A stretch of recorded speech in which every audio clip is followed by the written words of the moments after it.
Hello my dear students, welcome to class 7. Today we will be dealing with exam oriented question of chapter 1, the ever evolving world of science. So let us start. Question number 1. What is science? Explain why science is considered ever evolving. Class 6 के first chapter the wonderful world of science में भी मैंने समझाया था कि science क्या होता है. So science is a way of thinking, observing and exploring the world around you in order to reveal the secrets that the world beholds. So let us read. Science is a way of thinking, observing and doing things. Doing things में experiments आ गए. So science is not just a set of facts. Science is not just experiments. Science is about a systematic study. Systematic study का मतलब क्या है? Systematic study यानी कि एक structured, organized study. आप सबने scientific method पढ़ रखा है. That is exceptionally organized method of doing science. So, systematic study of the natural world through observation, experimentation and reasoning. Observation यानी कि looking with utmost attention. Experimentation मतलब hands on activities जो आपके hypothesis यानी कि guess work को prove करते हैं. And reasoning मतलब पूरी तरीके से evidence based decision लेना. Without evidence, बिना सबूत के कोई भी फैक्ट नहीं है according to science. Now the next part is explain why science is considered ever evolving. देखिए ever evolving मतलब हमेशा चेंज होते रहना. साइंस में अगर कोई इन्वेंशन हो गई, कोई डिस्कवरी हो गई, तो क्या साइंस वहीं थमा रहता है या फिर इम्प्रोवाइजेशन होती है, बेटरमेंट के बारे में सोचा जाता है. देखिए राइट ब्रदर्स ने एरोप्लेन की इन्वेंशन की, लेकिन आज के ज़माने में जो एरोप्लेन्स हम देखते हैं क्या वो सेम है जो राइट ब्रदर्स ने इन्वेंट किया था? नहीं ना. They also evolve into being the modern aeroplanes that we are used to seeing nowadays. अब के ज़माने में हम टैब्स यूज़ करते हैं, टच स्क्रीन्स यूज़ करते हैं, लेकिन बटन वाले फ़ोन से साइंस जो है वो बेटरमेंट की तरफ गया कि नहीं? इम्प्रोवाइज्ड मेडिसिन्स होती हैं, इम्प्रूव्ड फर्टिलाइजर्स होते हैं. कहने का मतलब ये है, yes my dear students, the science is considered ever evolving because the process of science goes on. It never ends and it is always for the betterment, for the improvement of the present theories, of the present inventions or discoveries. Now let us read. Science is an ever evolving field of study, and because science does not stop at one particular discovery or invention, science actually modifies discoveries and inventions to create better पे जोर देना है, and unearth more from the already discovered idea. जो already discovered ideas है उनको improve करना, उनको और better करना is science, and the process goes on and is never ending. It is an unending process. A simple example would be the evolution of mobile phone, या फिर आप Wright brothers के invention के बारे में बोल सकते हैं. improved medicines, improved vaccines, improved fertilizers का example दे सकते हैं. So earlier mobile phones had physical keys with minimum features, and now we have smartphones with so many features, right? So now question number 2. What do you understand by the term curiosity? How is curiosity important in science? आपके text book का नाम भी curiosity है. इस बारे में मैंने exam oriented questions of class 6 में भी डिस्कस किया था. चलिए फिर से टेकअप करते हैं. क्यूरियोसिटी मतलब क्या? क्यूरियोसिटी मतलब जानने की इच्छा, to ask questions. Now how is it related to science, or how is it important in science? See, curiosity is when we ask questions to explore the world and try to understand how things work. Now, while science is a way of thinking, observing and doing things to understand the world we live in, curiosity triggers questions in our mind. Yes, my dear students, अगर curiosity नहीं है तो क्या होता है? आपके जानने की उत्सुकता नहीं है, और अगर questions नहीं आते दिमाग में, आपके खुद के दिमाग में, या आपने किसी से पूछा नहीं, तो क्या होता है? तो आप hypothesis नहीं create कर पाते, आप guess work नहीं लगा पाते, आप guess work को टेस्ट नहीं करते एक्सपेरिमेंट्स के थ्रू, और फिर जो क्वेश्चन है आपका वो क्वेश्चन ही रह जाता है, आपको आंसर ही नहीं मिलना। तो curiosity triggers questions in our minds, and in the process of finding answers to the questions, it helps us to understand science and hence the hows and whys of things. Science is all about understanding how things work, why things occur. So curiosity helps to trigger those questions which lead to the answers of the questions. Now question number 3 is, why is it important for students to develop scientific temper? देखिए, as a science teacher I would want everybody of you to take up science in class 11th and 12th, लेकिन मैं जानती हूँ सबका aptitude अलग है, सबका interest अलग है। तो आप में से कुछ लोग कॉमर्स लेंगे, कुछ लोग आर्ट्स लेंगे और कुछ लोग साइंस लेंगे, लेकिन साइंटिफिक टेम्पर डेवलप करना बहुत ज़रूरी है, क्योंकि हर एक सब्जेक्ट में ये जो साइंटिफिक मेथड है वो अगर आप फॉलो करते हैं तो आपका सब्जेक्ट ईजी भी होता है और नए नए आइडियाज़ भी आपको मिलते हैं। Let us see why scientific temper development is necessary for all of you. Now, it enables decision making based on evidences. बिना सबूत के कोई भी चीज़ एक्सेप्टेड नहीं होती साइंस में, तो without evidence nothing is accepted.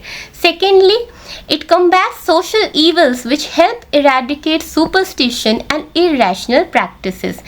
छींक मार दी, रुक गए, काली बिल्ली गई गुजर गई आपके रास्ते से, आप रुक गए, ये सब जो सुपरस्टिशन है इसका कोई साइंटिफिक बेसिस तो है नहीं, साइंस इसको मानता नहीं है, और विदाउट प्रूफ साइंस कुछ भी नहीं मानता। तो आप सुपरस्टिशन से बचते हैं, आप इरेशनल थिंकिंग से बचते हैं, मतलब बिना कोई सर पैर के कुछ भी आप एक्सेप्ट नहीं करते, right. Next is it promotes critical thinking. Critical thinking यानी कि सारी चीज़ों को आप क्रिटिकली एनालाइज करते हैं, उसका गुड उसका बैड सब कुछ देखते हैं, and without following proper methodology nothing is accepted, and it drives new ideas and innovations. Of course आप साइंटिफिक मेथड का इस्तेमाल करते हैं तो आपको नए आइडियाज़ आते हैं। किसी भी प्रॉब्लम में आप रुक जाए, ऐसा साइंस नहीं चाहता। साइंस चाहता है कि आप एक्सपेरिमेंट्स के थ्रू, आप फर्दर ऑब्जर्वेशंस के थ्रू उन क्वेश्चंस का आंसर निकालें जो आपको हर फील्ड में काम देगा, चाहे आप साइंस से रिलेटेड हो या नहीं हो in the future. Now let us discuss the next question which is question number 4। Explain the role of observations and experiments in science. Observation का मतलब क्या है? Not to just look. I have already discussed in class 6, remember?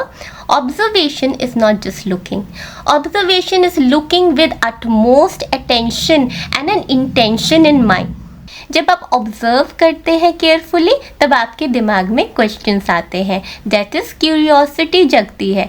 जब questions आते हैं आप hypothesis यानी कि गेस वर्क चालू करते हैं बनाना, और उसके बाद उन गेस वर्क्स को आप एक्सपेरिमेंट के थ्रू या फर्दर ऑब्जर्वेशंस के थ्रू टेस्ट करते हैं, and then you come to analysis point जहाँ पे छोटे छोटे पार्ट्स में आप अपने आंसर्स को डिवाइड करते हैं, and then you related with the actual question that was actually asked, and then you form the theory, that is you accept a new theory.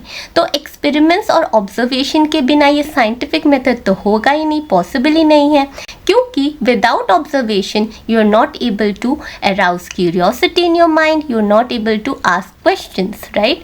And without experiments you are not able to accept a new theory, you are not able to answer your theory supported with evidence or facts, right? So observation involves carefully noting and recording a phenomena, right? While experiments, they do what? They help to test the guesses made in order to justify the observation, right? And with observation what happens? Curiosity is aroused, right? And the person starts to frame questions because of observation. Now to find answers to those questions, the person will make guesses, and then the experiments are carried out which prove which guesses is correct and which is not. So the correct guess is now proven to be the answer of the original question that you asked, right? So without keen observation what will happen? Questions do not crop up in mind, and without experiments guesses cannot prove to be true. So hence observations and experiments have a major role in science. I hope this is clear to you. Now question number 5 is, how are physics, chemistry, biology and earth science interrelated? इस बारे में आपके text में भी mention है. How it is interrelated ये mention नहीं है, बट इसका थोड़ा सा हम पढ़ लेते हैं कि इंटरकनेक्शन कहाँ है. तो फिजिक्स क्या करता है? Physics give you governing laws according to which things work. Chemistry is the bridge between physics and biology, and what it does, it explains the interaction between matter. Biology uses physics and chemistry to make understand the life processes in living organisms. और earth science क्या करता है? इन तीनों sciences को integrate करता है so as to know better about our earth. So let us read. How are physics, chemistry, biology and earth science interrelated? Because physics provide fundamental laws governing everything from atomic structure to planetary movement. ये जो मैंने words use किए ना, atomic structure, elements, compounds, इनके बारे में मैं धीरे धीरे आपको एक्सप्लेन करूँगी. अभी डरने की ज़रूरत नहीं है. These are just very basic and simple concept. बस आप समझ लीजिए कि फिजिक्स जो है वो आपको कुछ लॉज देते हैं जिस पे चीज़ें काम करती हैं. केमिस्ट्री आपको इंटरैक्शन बिटवीन डिफरेंट चीज़ों के बारे में बताता है. बायोलॉजी आपको लाइफ प्रोसेसेस के बारे में बताता है, right? So chemistry explains the interaction of matter with those laws, the laws given by physics, and biology uses physics and chemistry to explain the life processes. So yes, physics और chemistry को use करके life processes के बारे में हमें बताता है. और earth science क्या करता है? इन तीनों sciences को integrate करता है to understand our planet Earth well. So there are examples of interconnection. Biophysics है, biochemistry है, geophysics है, geochemistry है, environmental science है. Question number 6. How scientific discoveries have changed human life? They have actually revolutionized our lives, isn't it, students? See, improved medicines की वजह से, vaccines की discovery की वजह से, एंटीबायोटिक्स की वजह से क्या हुआ? हमारी लॉन्जिविटी बढ़ी. कहने का मतलब है कि हमारा लाइफ स्पैन बढ़ा और हमारा फेटल रेट जो है वो कम हो गया. तो इस वजह से ह्यूमन लॉन्जिविटी काफ़ी बढ़ी है. Secondly, scientific discoveries have brought agriculture revolutionisation. जैसे कि बताया था पहले, improved fertilisers, pesticides, high yield crop varieties leading to increased food production. कुछ क्रॉप वेराइटीज ऐसे हैं, जेनेटिकली मॉडिफाइड ही कह लीजिए, जो डिजीज रेजिस्टेंट है. तो इस वजह से क्या होता है? ज़्यादा क्रॉप की प्रोडक्शन बढ़ती है और फूड प्रोडक्शन जो है इंक्रीज रहता है. इसकी वजह से स्टारवेशन या फिर हंगर की प्रॉब्लम कम होती है. Next is revolutionised communication technologies. पहले कैसे कम्युनिकेट करते थे, है ना? पिजन के थ्रू अभी भी कर रहे हैं? नहीं ना. तो साइंस ने बहुत रेवोल्यूशनाइज कर दिया है हमारे कम्युनिकेशन को. मोबाइल फोन्स भी कैसे बटन वाले थे, अभी कैसे स्मार्टफोन वाले आ गए हैं, राइट? क्या पहले के दिनों में जैसे कम्युनिकेट करते थे, क्या अभी भी हम वैसे ही कम्युनिकेट करते हैं?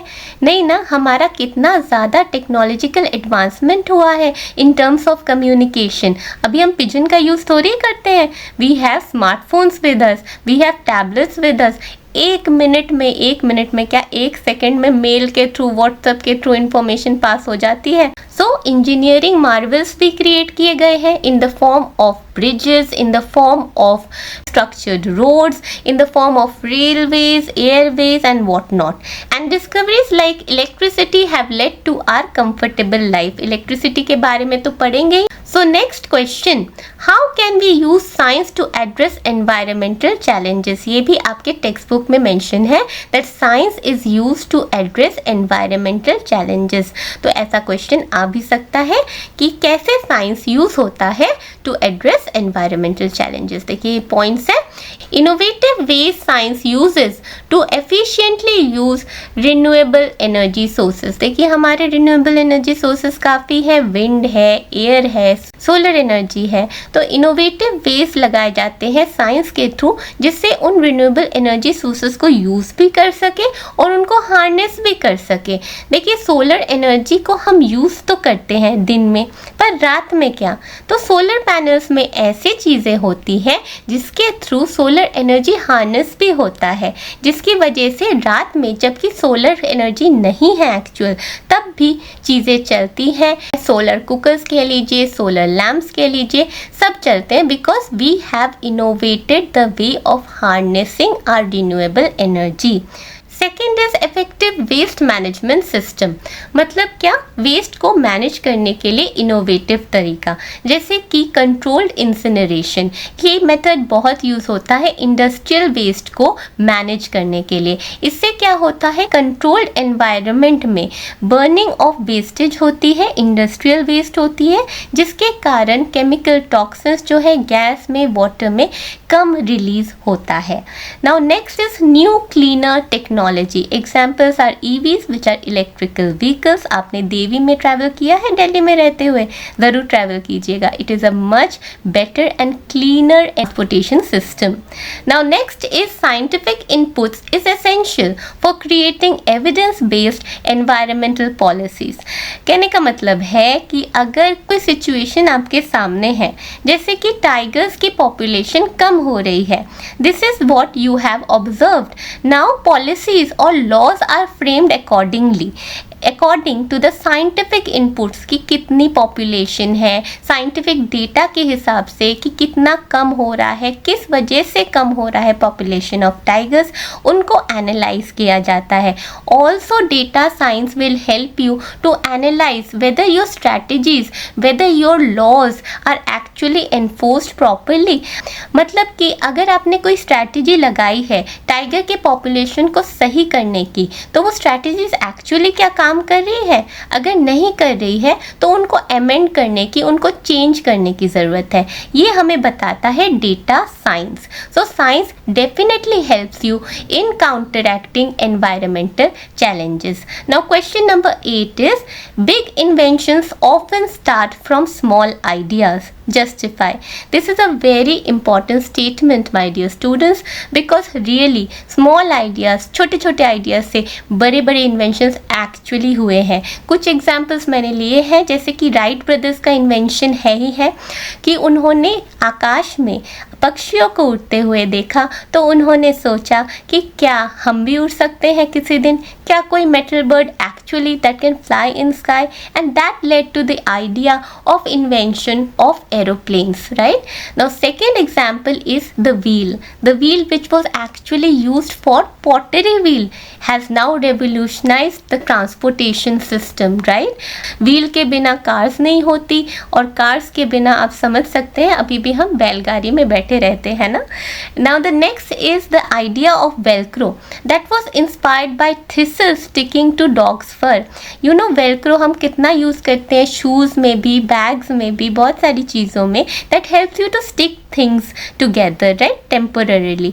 Now thistles जो होते हैं वो एक herbaceous plant है, उसका पर्पल फ्लावर है ब्यूटीफुल सा, and the leaves are like thorny pricking. हाँ, तो वो क्या करते हैं, वो डॉग के फर या किसी भी फरी एनिमल्स पे चिपक जाते हैं। तो वहाँ से आइडिया आया कि ऐसा कोई सब्सटेंस बनाते हैं जिससे कि एक चीज़ दूसरे चीज़ से टेम्पररी चिपक जाए। तो from that the idea of Velcro arrows.